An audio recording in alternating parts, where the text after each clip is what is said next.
कहानी शुरू होती है जहाँ बड़े बड़े मॉन्स्टर्स ने इस दुनिया पे हमला किया हुआ है। खतरनाक दिखने वाले ये मॉन्स्टर इंसानों का शिकार कर करके उन्हें मारने लगे, यहाँ तक कि इंसान इस दुनिया में खत्म ही हो गए। समझ नहीं आ रही कि आखिर ये मॉन्स्टर आए कहाँ से। किसी को लगता था कि ये उनके गुनाहों की सजा है, तो किसी को लगा कि शायद ये बिच्छू या जहरीले कीड़े के काटने से ही इंसानों के अंदर ऐसे इन्फेक्शन फैली कि इंसान मॉन्स्टर बन गए। सबकी सब कहानियां, कोई भी असल रीजन नहीं जानता था। है यही एक टाउन में हमें एक सर्वाइवर पॉल को दिखाया जाता है, जो इस वक्त जब टाउन में अपनी जरूरत का सामान इकट्ठा कर रहा था, तभी अचानक सायरन्स बजना शुरू हो जाते हैं। वो अपनी जान बचाने के लिए भागता है। गलियों से गुजरते हुए चारों तरफ उसके खतरा ही खतरा था। मॉन्स्टर्स के गुर्राने की आवाजें और बम के हमले शोर से ये दुनिया गूंज रही थी और आसमान पूरा काले धुएं से ढक चुका था। इधर पॉल खतरे के टलने का इंतजार करने के लिए एक खाली घर के अंदर चला जाता है, जहाँ बेचारे दो छोटे छोटे बच्चे रो रहे थे। पॉल ने इन्हें गोद ले लिया, जिसके बाद सालों का वक्त गुजरा और दिखाया गया कि पॉल ने जिन बच्चों को गोद लिया था, वक्त गुजरने के साथ साथ वो जवान हो गए। वो आज सप्लाई इकट्ठी करने के लिए भी पॉल की मदद करते थे, लेकिन रात होने से पहले पहले उन्हें घर के अंदर वापस आना पड़ता था, क्योंकि अभी तक इस दुनिया में रात के वक्त मॉन्स्टर्स खुलेआम घूमते थे। आज भी अपनी रूटीन के मुताबिक शाम होते ही पॉल का बेटा जोसेफ घर आया। उसने अपने डॉग को घर के अंदर किया और घर की सभी खिड़कियां दरवाजे बंद करने का, जबकि पॉल बाहर खड़ा थॉमस का वेट कर रहा है, जो हमेशा की तरह आज फिर लेट है। आते ही थॉमस अपनी सफाई देने लग जाता है। बाबा, आपको पता तो है मुझे फॉर्म में काम करना कितना पसंद है। वहां से निकलते निकलते देर हो ही जाती है। ये फॉर्म्स जहाँ पर थॉमस काम करता था, असल में वो उनके नेबर्स के थे। पॉल यहाँ उसे वार्न करता है कि अगर अगली मर्तबा लेट हुए ना, बॉन्ड्रेस से बाहर निकलने के बच्चों को इजाजत नहीं मिलेगी। ये लोग खाना खाने से पहले दरवाजे खिड़कियां चेक करते हैं कि वो अच्छी तरह लॉक है कि नहीं। इसके बाद इन्हें मिला था रात का शानदार डिनर और बिल्कुल टीचर के दरमियान में जोसेफ थॉमस के फॉर्म में जाने का मजाक उड़ाता है, क्योंकि इसे पता था थॉमस उनकी नेबर रोज को पसंद करता था। बस जोसेफ का कहना था कि उसे इतना गुस्सा आ गया कि दोनों में हाथापाई शुरू हो गई और यहाँ गुस्से से सिर्फ एक कहता है, नीचे बैठ जाओ, तुम लोग इंसान हो, कोई जानवर नहीं। इतनी बुरी तरह से कौन लड़ता है। अचानक ही पॉल नोटिस करता है कि उनका डॉग आज अजीब तरीके से जमीन को बार बार रगड़ रहा था। दरवाजा भी उन्हें ऐसे फील हुआ कि जैसे कोई उसे खटखटा रहा है। थॉमस और पॉल चेक करने के लिए जाते हैं तो पता चलता है कि इस खतरे से वो इतने सालों से बचते आ रहे थे। आज वही खतरा उनके दरवाजे में था। बाहर दरवाजे पे मॉन्स्टर्स थे जो उनके घर में घुसने की कोशिश कर रहे थे। पॉल और थॉमस जोर से दरवाजे को बंद रखने की कोशिश करते हैं ताकि क्रिएचर अंदर आ जाए। यहाँ थॉमस जोसेफ को डांटता है, तुम क्या वहां बैठे हुए कह रहे हो, अगर हमारी मदद क्यों नहीं कर रहे, देख ही रहे कितनी बड़ी प्रॉब्लम है। जवाब में जोसेफ कहता है, नहीं, मैं उसका बिहेवियर नोटिस कर रहा था।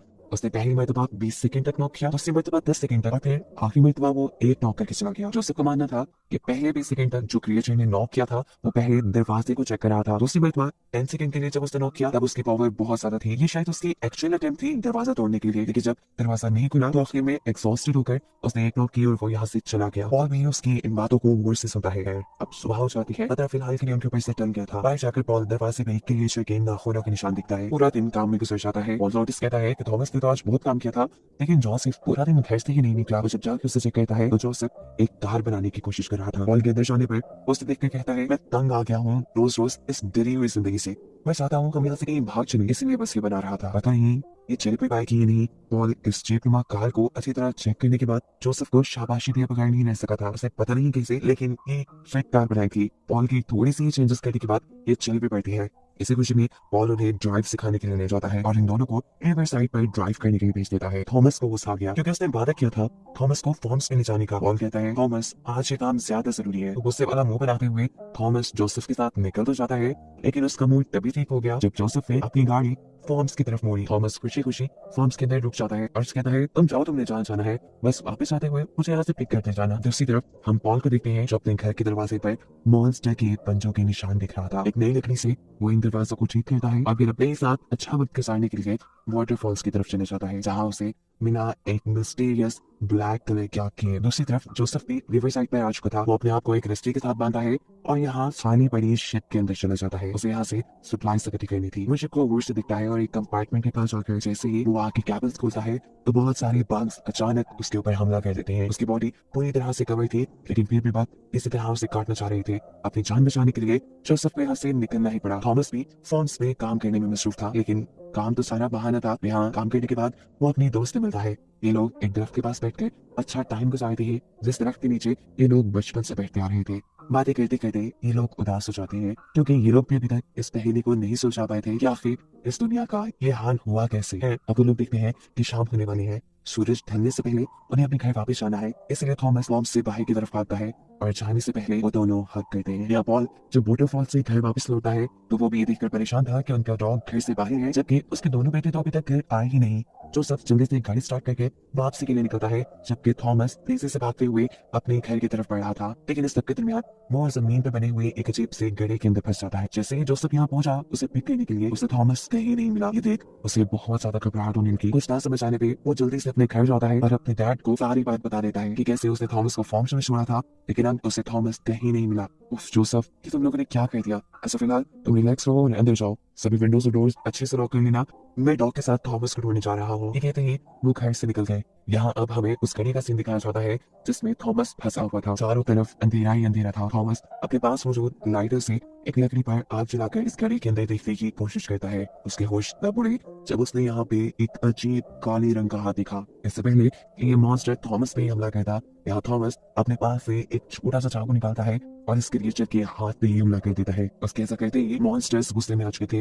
वो मॉन्स्टर इस घड़े से बाहर निकलता है। इससे पहले ही थॉमस पीछे हो जाता है, लेकिन पीछे भी एक बहुत बड़ा सा मॉन्स्टर था जिसने बुरी तरह से थॉमस के मुंह को पकड़ लिया था। थॉमस को सांस लेने में भी मुश्किल हो रही थी और इससे पहले कि वो मर जाता, यहाँ उसे बचाने के लिए पॉल आ जाता है। पॉल ने पीछे से क्रिएचर को पकड़ते हुए उसके हाथ से पहले थॉमस को छुड़ाया और फिर अपने चाकू से उसे बुरी तरह मार। शुक्र है कि थॉमस की जान बच गई थी, पर अब मसला ये था कि रात काफी हो चुकी थी। इस वक्त घने जंगलों में थे और भागकर घर की तरफ जाना खतरे से खाली नहीं था, क्योंकि रात में हर तरफ खुलेआम मॉन्स्टर्स घूमते थे। इन्हें यहीं करीब एक टनल नजर आती है। इसमें चलते चलते ये लोग एक अजीब जमीन में बनी हुई दरार तक पहुंच जाते हैं। पॉल को लगा कि रात यहीं गुजारना सेफ होगा। अपनी हिफाजत के लिए ये लोग इस जगह की एंट्रेंस को भी ब्लॉक कर देते हैं। अभी इन्होंने एंट्रेंस बंद ही की थी कि अचानक इन्हें मॉन्स्टर के गुर्राने की आवाज आना शुरू हो जाती है। छतरी की भनक पड़ते ही पॉल अपने पास मौजूद कुछ चीजों से मशल बनाता है। ऐसा कहते ही उनकी इस दरार के अंदर भयानक जल्जला आया। उनका डॉग भी बार बार भौंककर किसी खतरे के मौजूद होने का नाम दे रहा था। पॉल जान गया कि जमीन के नीचे जिस दरार में ये लोग हैं उनके ठीक ऊपर अब मॉन्स्टर्स थे जिनसे कई सालों से वो बचते आ रहे थे। मॉन्स्टर्स इस दरार को ऊपर की तरफ से भी मट्टी से ढकना शुरू कर देते हैं। साफ मतलब था कि ये जगह उनका बनाया एक ट्रैप थी जिसमें थॉमस और पॉल दोनों ही फंस चुके थे और अब ये मॉन्स्टर उन्हें यहाँ बंद कर रहे थे। अपनी जान बचाने के लिए पॉल के पास कोई और रास्ता नहीं था, इसलिए मॉन्स्टर्स को डराने के लिए वो अपनी मशल को दरार की एक छोटे से सुराख से बाहर निकालता है। जिसे देखते ही मॉन्स्टर गुस्से में आ गया। उसने दरार खोली और इन पर हमला करने के लिए उसने दरार के अंदर आने की कोशिश की। उसके अंदर आते ही उसके खोले हुए रास्ते से पॉल ने थॉमस को बाहर निकाल दिया और उसे मारने के लिए पॉल ने अपने पास मौजूद छोटी मोटी चीजों से यहाँ एक ब्लास्ट कर दिया, जिस ब्लास्ट में वो खुद भी जख्मी हो चुका था। यहाँ घर पर भी जोसेफ को मॉन्स्टर्स के बोलने की आवाजें आ रही थी। वो भी इन्हीं से बचने की प्लानिंग में लगा था। वो अपनी चेयर को ठीक मेन डोर के आगे रखकर बैठ जाता है। चेयर के साथ उसने एक रस्सी भी बांधी थी। बैठे बैठे अचानक उसकी आंख लग गई। वो सो गया, लेकिन मॉन्स्टर्स अभी भी घर के बाहर मौजूद थे। मॉन्स्टर भी दरवाजे के बहुत छोटे से सुराख से जोसेफ पर नजर रखे हुए था। जोसेफ को सोता हुआ देखकर वो दरवाजे के ऊपर लगी हुई लकड़ी उतारता है और फिर जोसेफ पे गौर करता है वो सच में सो गया है या नहीं। ये जानने के लिए वो अपने नेल को किसी जादुई छड़ी की तरह लंबा करते हुए उसके मुंह के करीब ले जाता है। जब जोसेफ ने कोई रिएक्ट नहीं किया तो मॉन्स्टर भी समझ गया कि वो सच में सो रहा है। मॉन्स्टर दरवाजा खोलकर अंदर आ गया। उसके अंदर आते ही जोसेफ ने अपनी चेयर के साथ बंधी हुई रस्सी खींची। सेकंड से भी कम टाइम में एक के ऊपर से नीचे आकर गिरा और मॉन्स्टर उसी में कैद हो गया। और ये रिवील हुआ कि असल में जोसेफ सोया नहीं था। ये सब कुछ जो यहाँ हुआ ये उसी का प्लान था। वो इस कैद हुए मॉन्स्टर के ऊपर ब्लैंकेट डाल देता है। सुबह भी हो चुकी थी। अभी तक बाकी लोगों का कुछ अता पता नहीं था। वो वापस नहीं आए थे। उन्हें ढूंढने के लिए वो कार लेकर निकल जाता है। जबकि दूसरी तरफ अब हम थॉमस को देखते हैं जो दरार की एंट्रेंस को पूरी तरह खोलने की कोशिश में लगा है। जिसके बाद वो दरार के अंदर से किसी तरह जख्मी पॉल को बाहर निकालता है। उनका डॉग भी बाहर आ चुका था। जोसेफ की कार की आवाज उसे दूर से ही सुनाई दी गई। भागते हुए वो जोसेफ के पास पहुंचा और उसे थॉमस और पॉल के पास ले आया। पॉल को जख्मी देखकर जोसेफ को भी झटका लगा। ये दोनों भाई मिलकर पॉल को गाड़ी में बिठा देते हैं और घर ले आते हैं। पॉल को इलाज की शदीद जरूरत थी। अभी वो लोग यही बातें कर रहे थे कि अचानक थॉमस की नजर यहाँ एक पिंजरे पे पड़ी।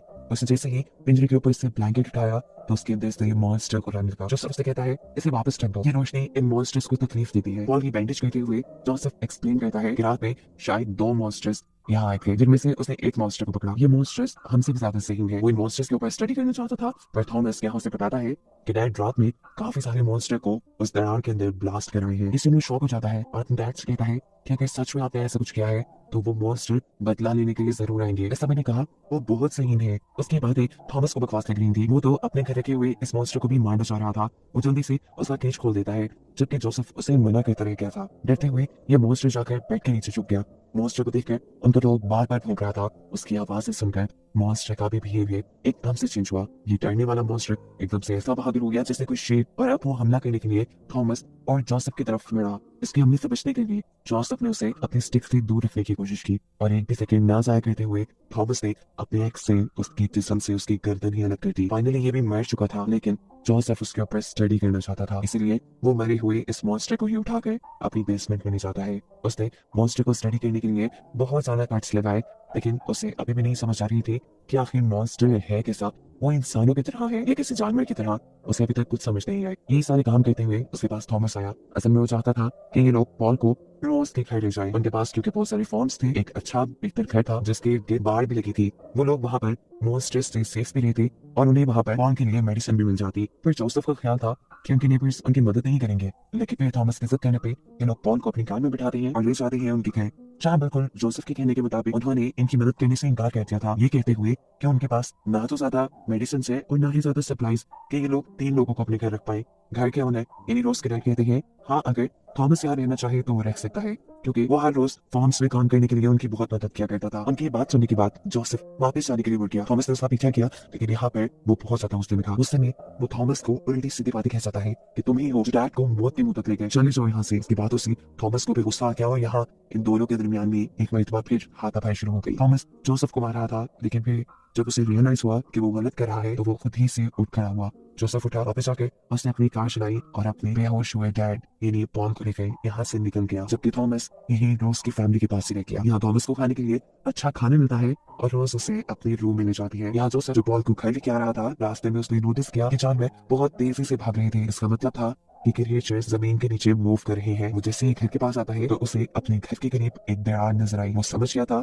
कि ये दरार इन्हीं क्रिएचर्स उन्हीं मॉन्स्टर्स ने बनाई है। यानी उसकी सोच बिल्कुल ठीक थी, ये मॉन्स्टर्स बदला लेने के लिए यहाँ पे आए थे और अब उसे भी जंग के लिए तैयार रहना था। वो सबसे पहले पॉल को एक सेफ जगह पर ले जाता है और फिर अपने घर की ऊट पटांग चीजों को इकट्ठा करते हुए एक नया प्लान तैयार करना शुरू कर देता है। उसने घर के सभी खिड़की दरवाजे बंद करना शुरू किए और जब वो चल रहा था तो अचानक चलते हुए वो घर के अंदर ही जमीन में बने गड्ढे में धंस गया। जोसेफ समझ गया कि वो मॉन्स्टर्स पहले से ही इस गड्ढे के जरिए जमीन के नीचे से एक टनल बनाते हुए उनके घर पहुंच गए हैं। दूसरी तरफ रोज के घर हम देखते हैं कि थॉमस उनके किचन की तलाशी ले रहा था, जहाँ उसके पीछे रोज आ जाती है। वो यहाँ रोज को एक्सप्लेन करता है कि वो चोर नहीं है, बस वो अपने डैड के लिए परेशान है और उनके लिए मेडिसिन ढूंढ रहा है। उसकी परेशानी को देखते हुए रोज उसे मेडिसिन दे देती है।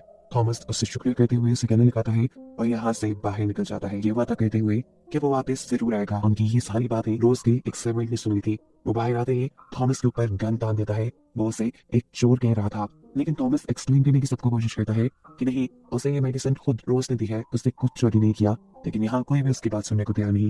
ये लोग उसे यहाँ खड़े खड़े शूट भी कर सकते थे, लेकिन ये सभी सर्वेंट थॉमस को उठाकर अपने एक बार रूम में ले जाते हैं और वहां जाकर म्यूजिक ऑन कर देते हैं। वो थॉमस को जमीन से बांध चुके थे। एक आदमी दूर खड़े हुए उसके ऊपर बंदूक तान लेता है। वो उसके ऊपर निशाने लगाने वाली थी, लेकिन इससे पहले कि वो गोली चलाता अचानक ही उसके पाँव के नीचे से जमीन टूट जाती है और वो जमीन के अंदर गिर जाता है। यहाँ खड़ा हुआ दूसरा आदमी जल्दी से उसे चेक करने के लिए जाता है और उसी टाइम यहाँ से निकल आता है एक बहुत बड़ा अजीब काला सा मॉन्स्टर। इन मॉन्स्टर्स का शोर सुनते हुए मेन घर के अंदर रोज के पेरेंट्स भी जाग गए। आखिर दूसरी तरफ हो क्या रहा था ये चेक करने के लिए रोज के डैड एक कैंडल जलाकर जैसे ही पीछे मुड़कर दरवाजा खोलने लगते हैं तो फौरन ही एक क्रिएचर उनके ऊपर हमला कर देता है। ये क्रिएचर इतनी खतरनाक थी कि वो उसे कंट्रोल कर ही नहीं पाए। उनके हाथ में मौजूद कैंडल भी वहां गिर गए, जिससे पर्दे जल गए। इस रोशनी को देखते हुए मॉन्स्टर ने इस आदमी को छोड़ दिया और रोज की मॉम को पकड़ लिया। अपनी वाइफ को बचाने के लिए रोज के डैड इस मॉन्स्टर को पकड़कर पीछे की तरफ खींचते हैं और रोज की मॉम जल्दी से उठकर बाहर की तरफ भागती है रोज को ढूंढने के लिए। लेकिन इससे पहले कि ज्यादा दूर वो जा पाती,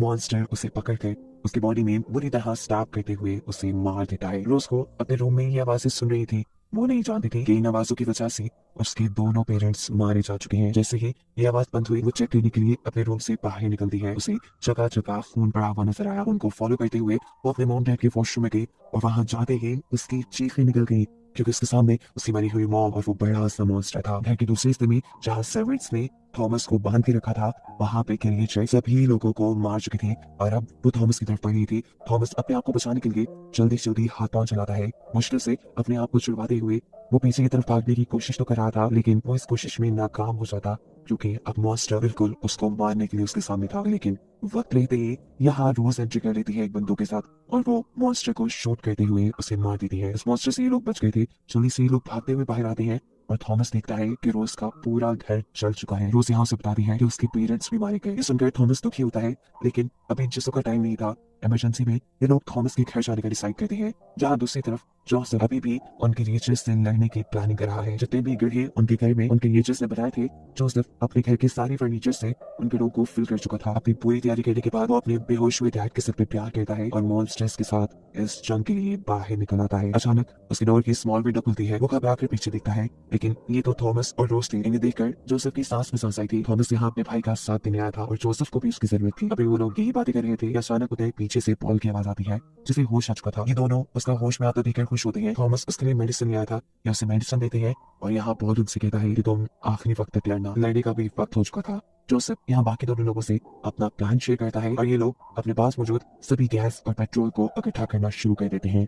घर में जगह जगह पेट्रोल फेंकने के बाद और गैस सिलेंडर्स रखने के बाद वो अपनी एक ओल्ड फ्रीजर को घर के बिल्कुल दरमियान में रख देते हैं। रोज यहाँ बच्ची कुछ विंडोज को भी बंद कर रही थी। इसके बाद ये सभी छोटे छोटे क्रैकर्स, माचिस और ऐसी चीजें जिनसे आग चलाई जा सकती थी, उसे अपने घर में फैला देते हैं। यहाँ तक कि अपने डैड की सिगरेट्स को भी। ये सारी तैयारी उनकी हो चुकी थी। वो देखते हैं कि मॉन्स्टर के बनाए हुए जिस होल को उन्होंने फर्नीचर से कवर किया था, अब फर्नीचर हिलने लगा था।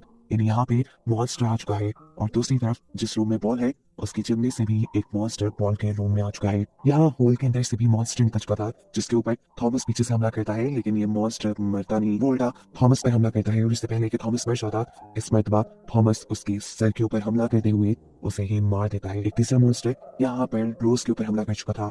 अपनी जान बचाने के लिए वो इस मॉन्स्टर को अपनी गन से शूट करके मार देती है। इसी दौरान उनके पास खून से लथपथ बॉल आता है, जिसके ऊपर मॉन्स्टर ने हमला किया था, लेकिन वो भी मॉन्स्टर को मारने में कामयाब हो चुका था। एक के बाद एक काफी सारे मॉन्स्टर यहाँ आ चुके थे। पॉल उन्हें अपनी गन से शूट करता है, लेकिन इतने सारे मॉन्स्टर को मारने के बावजूद भी बहुत से मॉन्स्टर्स और इनके पास आ चुके थे। पॉल की बंदूक से गोलियां खत्म हो चुकी थी। किसी को पॉल अपनी बंदूक के बैक से मारता है, तो कहीं पीछे से रोज और जोसेफ इन मॉन्स्टर्स को मारते हैं, लेकिन मॉन्स्टर्स की तादाद बढ़ती ही जा रही थी। अपने आप को बचाने के लिए इस टाइम पॉल इन्हें इनके प्लान पे वर्क करने को कहता है। ये तीनों जाकर उस फ्रीजर में बैठ जाते हैं, जिसे ये लोग घर के अंदर लेकर आए थे। जिसके बाद पॉल इस पूरे घर में आग लगा देता है। पूरे घर में लकड़ी का फर्नीचर और जगह जगह पेट्रोल होने की वजह से ये घर किसी बॉम्ब की तरह ब्लास्ट हुआ था, जिस ब्लास्ट में काफी सारे मॉन्स्टर्स मर गए थे। फ्रीजर काफी देर तक हिलता रहा और जब फ्रीजर रुका तो इन्हें लगा कि बहादुर रास्ता कौन होगा। ये लोग जल्दी से फ्रीजर से बाहर निकले और इन्होंने पॉल को ढूंढने की कोशिश की, जो वहां उन्हें नजर नहीं आया। यहाँ जोसेफ जैसे ही एक वुड का पीस उठाता है, तो नीचे से एक मॉन्स्टर जो इस टाइम जल भी रहा था उसके ऊपर हमला करने की कोशिश करता है। अपने आप को बचाने के लिए ये लोग फौरन घर से बाहर आते हैं और कार में बैठकर कार के जरिए यहाँ से भागना शुरू कर देते हैं, लेकिन जले हुए मॉन्स्टर अपने आप को एक टायर की शक्ल में बनाते हुए इनके पीछे पीछे थे। रोज अपनी गन से इनके ऊपर हमला कर रही थी, लेकिन कोई भी गोली इनके ऊपर जैसे असर ही नहीं कर रही थी। जैसे ही ये मॉन्स्टर से बना हुआ टायर इनके करीब आता है, रोज अपनी गन की बैक से उनके ऊपर हमला करती है और ये टायर टूट जाता है। मॉन्स्टर इधर उधर गिर मर गए, लेकिन इन्होंने गाड़ी चलाना बंद नहीं की। मीलों दूर जाके इन्होंने देखा कि मॉन्स्टर्स अभी का पीछा नहीं कर रहे थे, ये लोग सेफ थे। इस वक्त इन तीनों की नजर आसमान पे पड़ती है। काले आसमान पे चमकते हुए तारे। ये आज पहली मर्तबा ये नजारा दिख रहे थे, क्योंकि हर रात इस नजारे से पहले ही ये लोग अपने घर में बंद हो जाया करते थे, लेकिन फाइनली अब मॉन्स्टर्स खत्म हो गए थे। सुबह होने पर जब ये अपने घर वापस आते हैं तो वहाँ कुछ भी नहीं था। ये लोग पॉल और रोज के पेरेंट्स का फनरल करते हैं और अपनी बची कुछ चीजें लेकर यहाँ से कहीं दूर जाने का फैसला कर लेते हैं। इन्हें यकीन था कि अब इनको ऐसी जंग नहीं लड़नी पड़ेगी और इन तीनों को एक साथ दिखाते हुए ये कहानी यही खत्म हो जाती है।